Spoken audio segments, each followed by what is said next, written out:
February 19th. Welcome back to the grind where we make sports betting profitable. I have two picks for you today because we only have one game on the slate. That's the Charlotte Hornets visiting the Lakers in LA.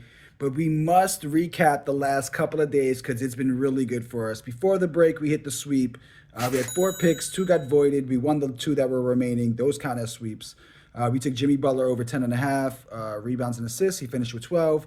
Wiggins under 17.5 points was voided. He did not play. Chet, 21 or more PR. He had 23. We got paid. Clarkson under 4.5 assists. He did not play. Bet got voided. So there it is, 2-0 on that one. Then we hit some parlays that day or long shots. We had a plus 400 Chet Holmgren double bet. That hit. Then we had a four leg, which turned into a two leg, which was pretty much our picks. That turned into a plus 340. That was free money. So a very, very good day right before the break. And then I was feeling so good. I said, let's put out some all star weekend picks. We swept Saturday going 2-0. We took Team Cavs plus 210. That cashes. And then we split even money on two horses for the three-point contest. Since there are 8 contestants, obviously.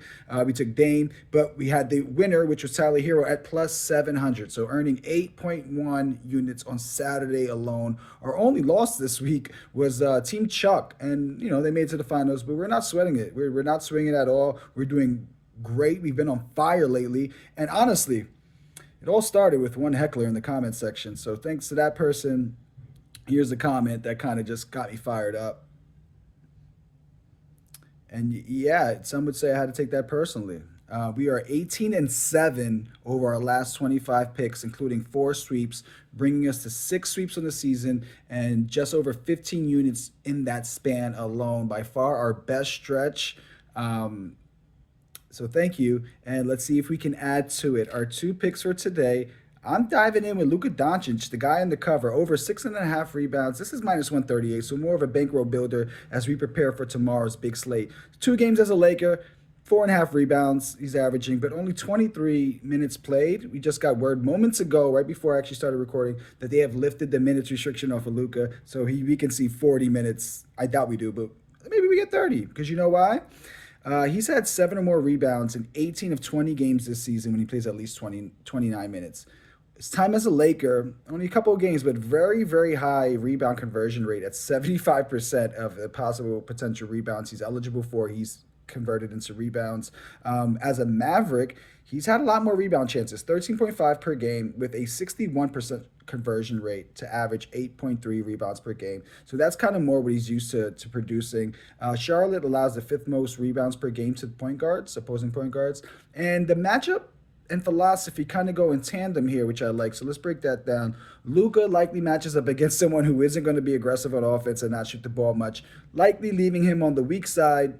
He could just drag down and crash, get some long rebounds, something he's kind of done his whole career, if you haven't noticed. And now when you look at the conundrum the Lakers face when they trying to figure out how to have LeBron, Reeves, and Luka all be playmakers to their best ability while all on the same court, the simplest and smartest way to do it is just push the ball. As soon as you get the rebound, let's look up, let's get the ball moving, and let the ball fly. It sounds like a great idea to have Luka kind of being that anchor to get the ball. Maybe you have Reeves or LeBron guarding the guy who's shooting the ball, perhaps. And now they're leaking out. But either way, as long as they push the ball, they're likely to find some mismatches in transition. And I think that's their easiest way to go. We've seen over, I think, their last 5 or 6 games, they've averaged over 119 points per game and scored over 120 in all of those games, I believe. But that's his easiest way to get rolling, is definitely getting the offense started by crashing those defensive boards and just looking up and just getting out and early for the easy transition buckets. Now, my second pick is a guy you might not have heard of.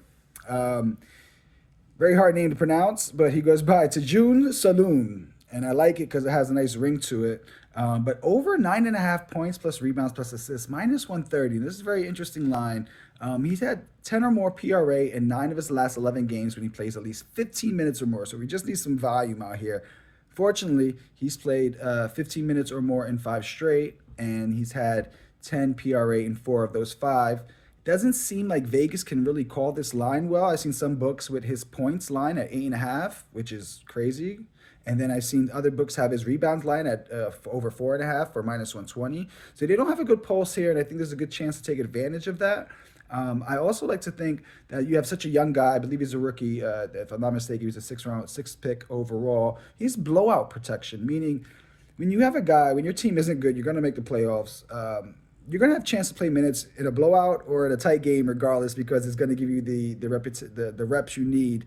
And as 13-point underdogs, having minutes per game trending upward, I think we have good opportunity here. And I think we go 2-0. I think Saloon, I was going to say bring home to the bacon, but I don't want to disrespect. It sounds like a Muslim name. So maybe he brings home the gold for us. Long shots and lotto. So those are my two picks. Castro's in. Let's get our seventh sweep of the year, fifth sweep in the last, like, I don't know, week and a half. And I get to talk more crap.